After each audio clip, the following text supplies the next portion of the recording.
আজকে খেলা হবে দিল্লি ভার্সেস ব্যাঙ্গালোর, বাট আসলে কি দিল্লি ভার্সেস ব্যাঙ্গালোর খেলা? একদমই না।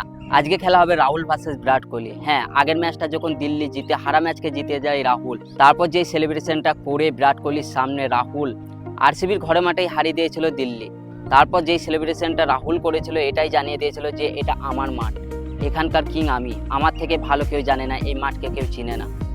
বাট আজকে তার উল্টো হবে। আজকে খেলতে যাবে আরসিবির টিম দিল্লির মাঠে। বিরাট কোহলি কি নিতে পারবে তার প্রতিশোধ?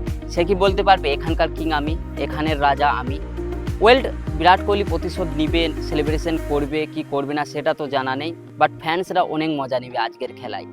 আপনাদের কি মনে হয় কে জিতবে? আজকে দিল্লি তাদের 9 নম্বর ম্যাচ খেলবে, যদি জিতে 1 নম্বরে পয়েন্ট টেবিলে চলে যাবে, এবং ব্যাঙ্গালোর তাদের 10 নম্বর ম্যাচ খেলবে, যদি জিততে পারে তাহলে 2 নম্বর পয়েন্ট টেবিলে চলে যাবে। আপনাদের কি মনে হয় আজকের ম্যাচটা কে জিতবে, আরসিবি নাকি দিল্লি? বিরাট কোহলি কি বদলা নিতে পারবে? আপনাদের কি মনে হয় অবশ্যই কমেন্ট বক্সে জানাবেন।